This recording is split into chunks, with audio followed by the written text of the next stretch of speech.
दोस्तों नमस्कार, मैं हेमंत मलिक अपने YouTube channel gardening tips by Hemant Malik पर एक बार आपका फिर स्वागत करता हूं। दोस्तों ये देख रहे हैं तुलसा जी का पौधा। तो दोस्तों आज दिसंबर की 18 तारीख है, जिस दिन मैंने ये वीडियो बनाई है। तो सर्दियों में बहुत सारे लोगों के साथ समस्या ये रहती है कि उनकी तुलसा जी का पौधा सूखने लगता है, पत्तियां काली होकर गिरने लगती हैं।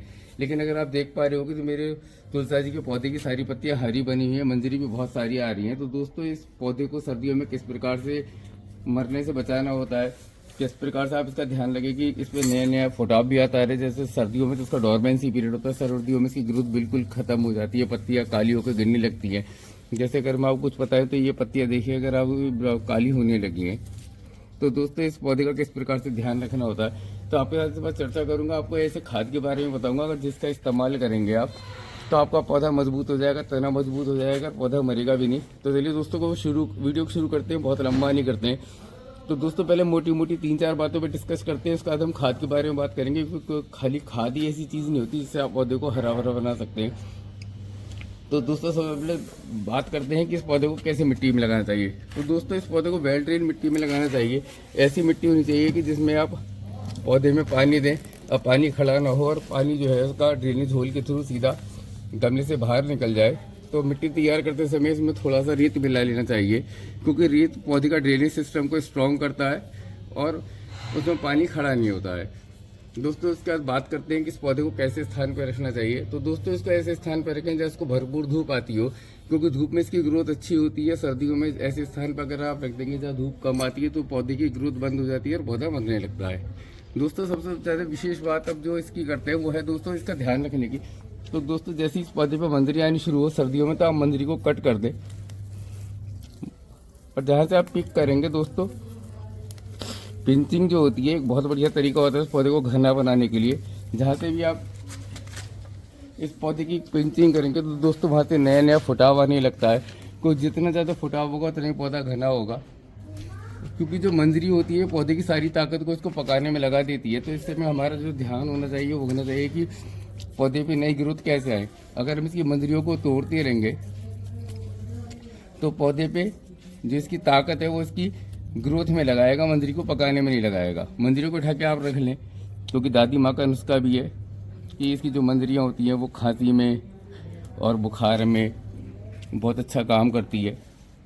तो इस प्रकार से आप आम के आम गुठलियों के दाम वाली स्थिति हो जाएगी, आपकी पौधे की ताकत भी बन जाएगी, आपका स्वास्थ्य भी बना रहेगा।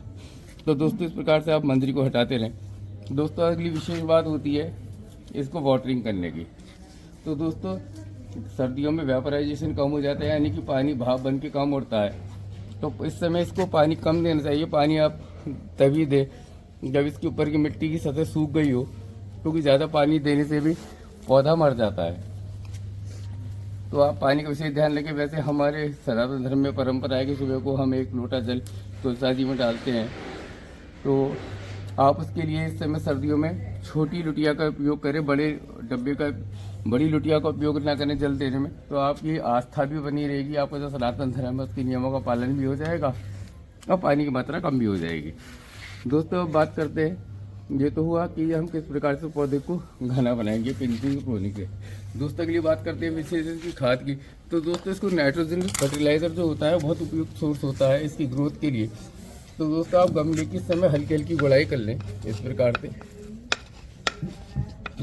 गुड़ाई करने के बाद ये आप गोबर का खाद इसमें इस्तेमाल करें, गमले में इस प्रकार से डाल दें,